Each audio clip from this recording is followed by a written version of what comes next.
tanggapan Anda sebagai mahasiswa sekaligus santri di daerah terkait proses pembelajaran pada masa pandemi? Kalau menurut saya ada dua sisi, ada dua tinjauan.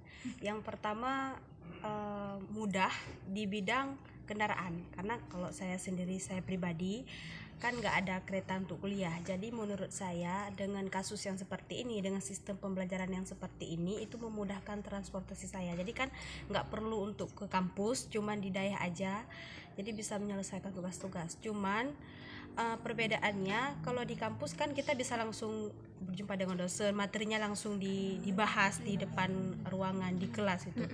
Tapi kalau misalkan sekarang kan daring gitu kan, jadi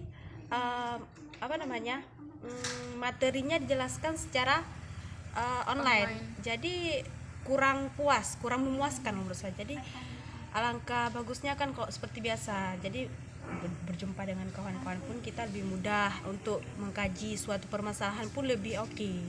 Tapi sisi baiknya kalau misalkan dengan teknik yang seperti ini, saya sekaligus santri itu lebih banyak bisa meluangkan waktu untuk pengajian dan juga kampus sekaligus. Tapi kalau misalkan di kampus lebih banyak waktu yang terbuang ke kampus saja, nggak ada ke daerahnya. Oke. Pertanyaan yang kedua, apa yang dilakukan agar mudah melewati masa pembelajaran pada masa pandemi? Kalau menurut saya sih ya cuman bersabar aja sih. Bersabar, jaringan harus pas karena itu sangat penting, apalagi kok sedang daring, itu sangat penting. Itu saja. Harapan Anda ke depannya seperti apa?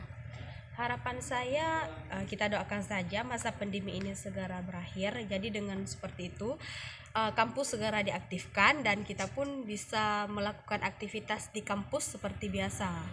Karena di kampus lebih leluasa ketimbang di sini. Walaupun ada sisi positifnya, yaitu nggak harus keluar gitu. Dan itu saja sih harapan saya. Bagaimana tanggapan Anda sebagai mahasiswa sekaligus santri di daerah terkait proses pembelajaran pada masa pandemi? Tanggapan saya, selama pandemi ini pembelajaran kurang maksimal. Pertama di bidang pemakalah, terus dosen lebih memberikan tugas daripada memberikan materi, dan di situ membuat para mahasiswa kesulitan dalam memahami pembelajaran tersebut. Dan terkadang dosen juga terkadang hadir dan terkadang enggak. Oke, makasih. Pendapat apa yang dilakukan agar mudah melewati masa pembelajaran pada masa pandemi? Pertama yang mudah kita lakukan, memahami situasi dosen.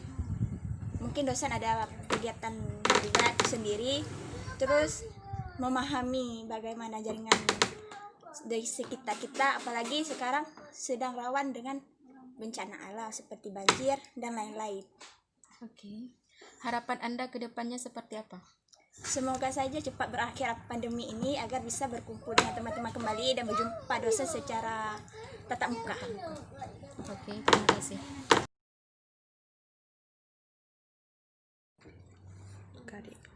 Bagaimana tanggapan Anda sebagai mahasiswa sekaligus santri di daerah terkait proses pembelajaran pada masa pandemi?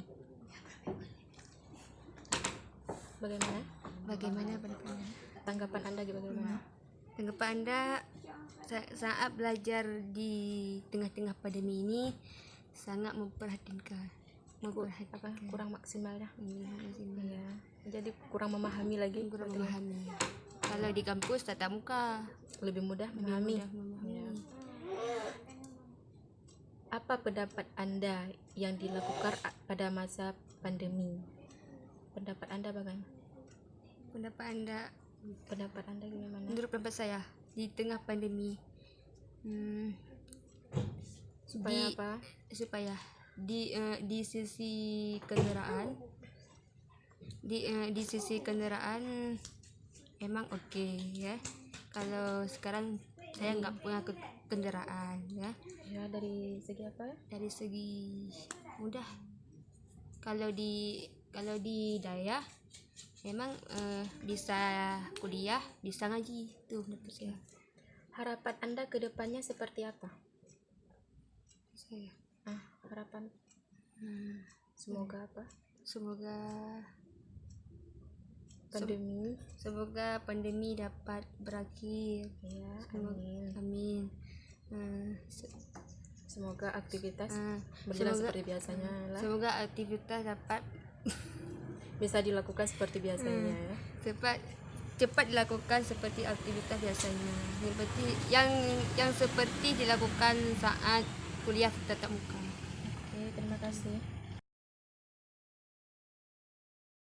Mana tanggapan Anda sebagai mahasiswa sekaligus santri Hidayah terkait proses pembelajaran pada masa pandemi? Menurut saya, kalau seandainya dari masa pandemi, sebelum dan selagi terjadinya pandemi, itu biasa saja. Karena kan kita itu emang memerlukan dosen. Jadi bagi saya ini yang semester terakhir itu sangat memerlukan dosen. Jadi menurut saya itu nggak ada bedanya. Karena sebelum dan sesudah itu emang super sibuk pastinya mencari dosen. Oke. Apa pendapat tentang apa yang dilakukan agar mudah melewati masa pembelajaran pada masa pandemi? Pendapat Anda bagaimana? Yang mudah melewati. Menurut saya agar mudah melewati ya kita harus mengikuti peraturan-peraturan yang sudah diberi oleh pemerintah, baik dari pemerintah, dari dosen ataupun guru-guru, dan dari pendapat-pendapat yang lainnya harus kita turuti. Oke. Harapan Anda ke depannya seperti apa? Harapan saya ke depannya ini ya semoga pandemi ini segera berakhir dan kita langsung bertatap muka. Karena kalau bertatap muka itu lebih mudah untuk memahami pelajaran yang sudah diberikan. Dan banyak wawasan yang harus kita dapati dari kawan dan pendapat lainnya, baik dari dosen maupun dari teman. Oke, terima kasih.